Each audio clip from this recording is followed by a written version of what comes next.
Кәсіптік оқудағы көпсалалы колледжі, қазақ әдебиеті пәні. Бірінші курс, 199 топ. Пісірушісі мамандығы. Қазақ тілі мен әдебиеті пәні оқытушысы Амирова Гүлстан Кетпенбаевна.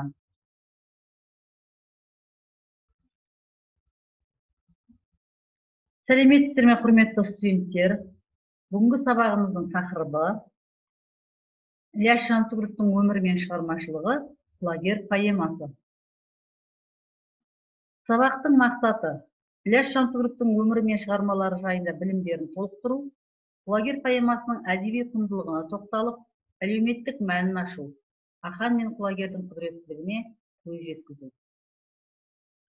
Одан күтілетін нәтиже өз бетінше ой қорытындысын жасай біледі, білім мазмұнын игереді, өз ойларын әдеби тілмен жеткізуге төселеді.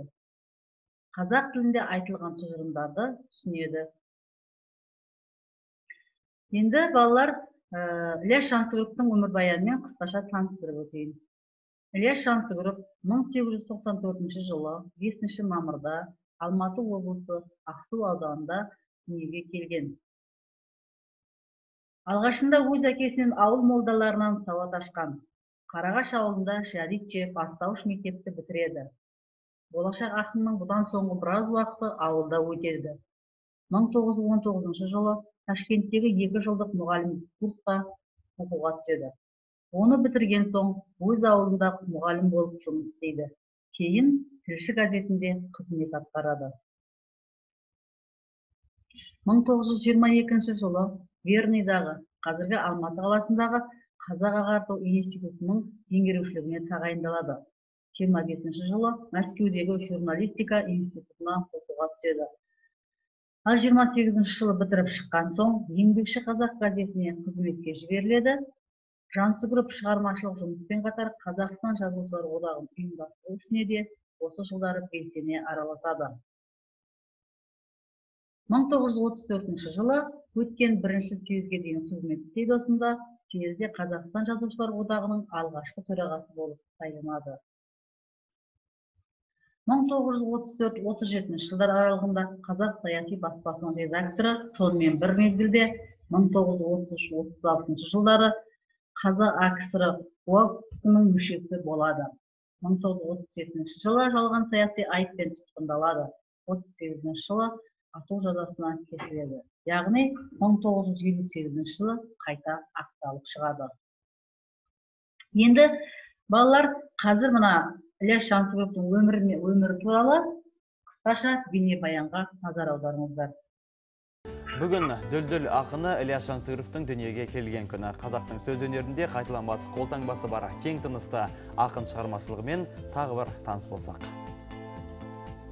20 ғасырдың басында қазақ қаламгерлерінің ішінде сан қырлы таланты мен жұлдызы жарқыраған ақын Ілияс Жансүгіров. Жыр майданға түрен салып келген Ілиястың ақындық қуатын байқаған қатарласы Бейімбет Майлин өлең жазуды бір жола қойып, қара сөзге бет бұрыпты деседі. Ілиястың осындай адуынды ақындықтан өзгеде өнімді еңбектері аз емес. Оның әдеби сындары, мақалалары, романымен қоса Жетісу өңіріне байланысты зерттеулері қазақ әдебиетінің асыл жауһарлары. Өзім ойындағаны бар. Сол Міржақып Дулатов маған Қызылордада айтты. Жетісу өлкесінде көтерілістің сыр күрін, онда материал көп, өзі керемет, білгір адам, азамат деп, соны әтей іздеп келіп, сонда осы Ілиясқа кімге жолығып, Ілиясқа көп материал алып, сол қилы заманның жазылуына осы Ілиястың көп үлкен көмегі тиген. Атақты ақын өз дәуірінде Ахмет Байтұрсын, Міржақып Дулатов сияқты алаш зиялыларымен де тығыз шығармашылық қарым-қатынаста болыпты. Қолынан қаламын бір сәт тастамаған Ілиястың бүгінгі қазақ әдебиетін жасауға қосқан үлесі зор. Бүгінгі күнде біз Ілияс Жансүгіровті қазақ әдебиетінің шын мәніндегі классик ақыны деп тануымыз керек. Қазақ поэзиясының биік шыңы деп қарауымыз керек. Міне өзінің кезеңіндегі 20-30 жылдар әдебиетіндегі қазақ поэзиясындағы ең керемет ақын осы Ілияс Жансүгіров деп айтуға болады. Оның лирикалық өлеңдерімен қоса жетісу суреттері, күй, күйші сияқты шығармалары қайталанбас туындылар. Ал Құлагер поэмасын оқымаған қазақ баласы кемде кем шығар. Артына түйдек шаң қалдырып, жер апшысын қура шауып, топтан озған құлагерге бар қазақ қалпағын аспан қатып марқайып еді. Шу жануар деп тақымын қысып, тілеуін тілеп еді. Амал не? Батыраш сұмның балтасы қас тұлпарды көмбеге жеткізбеді. Жылқы мінез ақан қазақ жер бауырлап күңіренді. Ал соңында ақынның өзі де жырдағы құлагерінің тағдырын қайталады. Өмірі өнеге айналған ақын 1938 жылы шабыты шарықтап тұрған 44 жасында ату жазасына кесілді.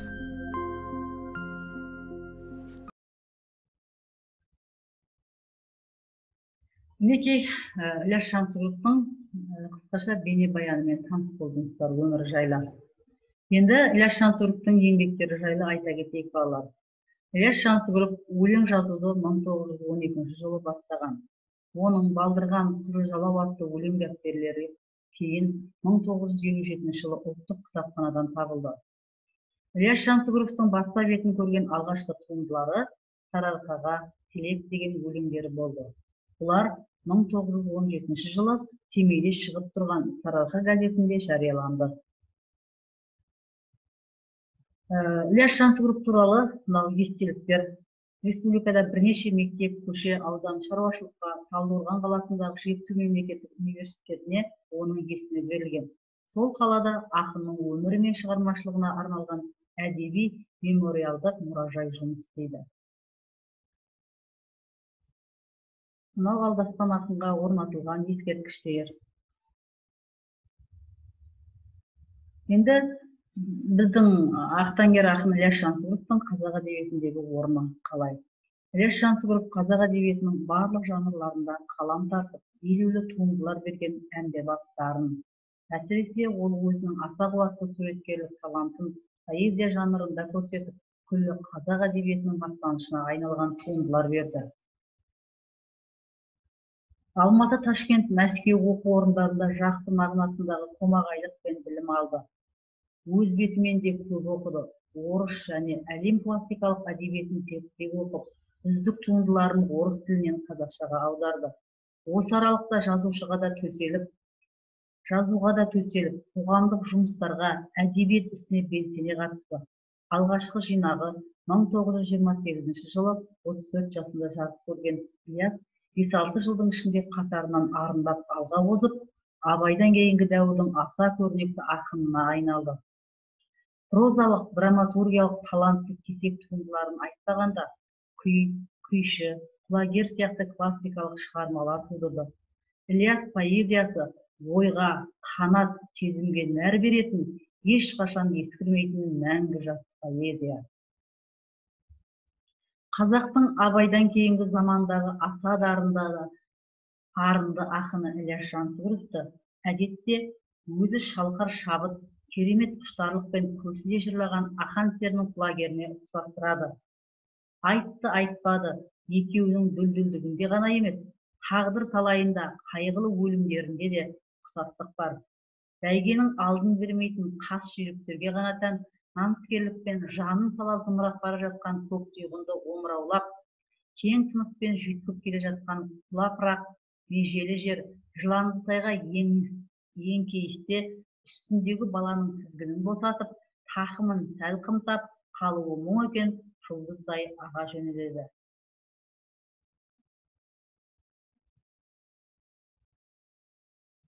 Сол сәтте қалтарыстан тап берген қарақшы кер құланы маңдайдан айбалтамен періп өтеді де, қайран тұлпар қара жер қақ айрылғандай көрсетіп құлап қала береді.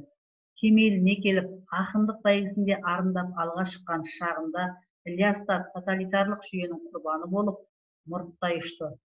Әйтсе де әмбебап дарын айналасы 10 жылда проза мен драматургияда, әсіресе поэзияда әдебиетіміздің алтын қорына жататын айтулы туындылар беріп, артына аса мол көркем мұра қалдырды. Енді балалар, қазір мынау құлагер поэмасынан, яғни құлагер көрген фильмнен қысқаша бейнебаянды тамашалаңыздар. Егер құлагер бәйгеден озып келсе, қандай тілегің бар? Айта ғой ақам. Құлагердің тілеуін тілеңдер, қалайық. Егер бәйгеден бірінші келсе, бәрің түгел бостандық аласың. Егер бірінші келе жатыр, Көмбеге жеткізбей көзін құртыңдар. Құлагер айналайын тұлпарым-ай, бір көрмей тұра алмаймын сұңқарым-ай. Даңқыңа бүкіл адам ғашық болып, бір көрсек деп тұратын іңкәрім-ай. Құлагер! Тоқта! Сені бала қуып аламын! Тоқта деймін! Құлагер! Ұлттық арнада тарихи драма «Құлагер» бүгін.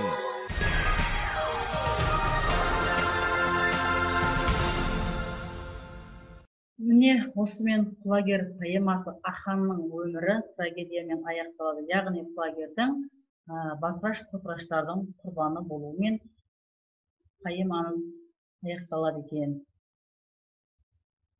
Енді балалар, осыған орай сіздерге мына тапсырмаларды берейін деп отырмын. Бірінші тапсырма, мына сұрақтардың дұрыс жауабын табамыз. Екі тест берілген. Мұнда бірінші сұрақ: Ілияс Жансүгіров қай жерде, қай жылы туылған? Екінші сұрақ: Ілиясты кім тәрбиеледі? Келесі сәйкестендіру тапсырмасы. Мұнда тұңғыш жыр жинағының атауы мен шыққан жылдарын сәйкестендіреміз. Мысалы, енді келесі үшінші тапсырмамыз.